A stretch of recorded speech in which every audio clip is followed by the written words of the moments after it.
గణేశాయ నమః. ఎవరు చేసుకున్న కర్మ వాడే అనుభవించాలి అన్నది వాస్తవమే అయినా జగత్తుకే నాథుడైన జగన్నాథుడు మాత్రం తన భక్తుని కర్మఫలాన్ని తాను స్వీకరించి నేటికి ప్రతి సంవత్సరం 15 రోజుల పాటు అస్వస్థతకు గురై ఏకాంతవాసం చేస్తున్నారని మీకు తెలుసా? ఆశ్చర్యంగా ఉన్నా ఇది నిజం. ఆ భక్తుడే జగన్నాథుడిని సఖాభావంతో సేవించుకుని తరించిన భక్త మాధవదాసు. జగన్నాథుడు సైతం ఒక స్నేహితునిగా అతనితో ఎన్నో లీలలు చేశారు. చివరికి మాధవుడు ఈ చిలిపి కన్నయ్యతో కలిసి దొంగతనం కూడా చేయాల్సి వచ్చింది. అలా ఉంటుంది మన కన్నయ్యతో.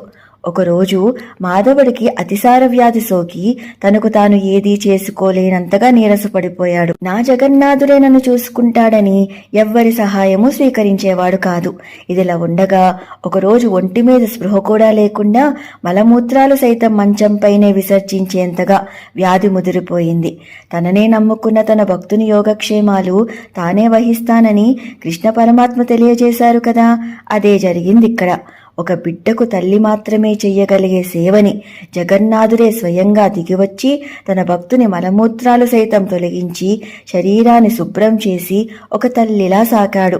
4 రోజుల తర్వాత స్పృహలోకి వచ్చిన మాధవదాసు తనకు సేవ చేస్తున్న స్వామిని చూసి దుఃఖంతో, నా సేవను అందుకోవాల్సిన నువ్వు నాకు సేవ చేస్తున్నావా కృష్ణ?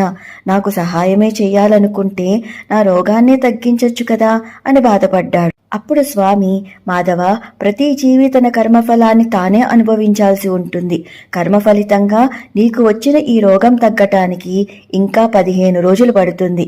అయినా నా భక్తునికి నేను సేవ చేస్తే తప్పేంటి అని అన్నారు. మాధవుడు కోపంగా, కృష్ణ, అదంతా నాకు తెలియదు.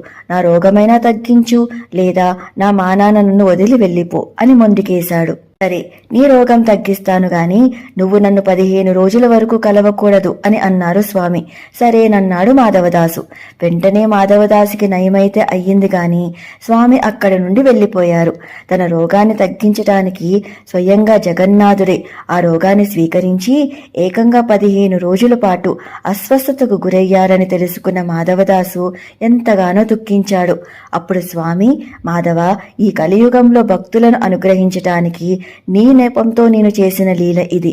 ప్రతి సంవత్సరం జ్యేష్ఠమాసంలో స్నానయాత్ర తరువాత నన్నే నమ్ముకున్న నా భక్తుల యొక్క కర్మఫలాన్ని అస్వస్థత రూపంలో నేను స్వీకరించి 15 రోజుల పాటు ఏకాంతవాసం చేస్తాను అని తన భక్తున్నే కాదు మన అందర్నీ అనుగ్రహించారు స్వామి.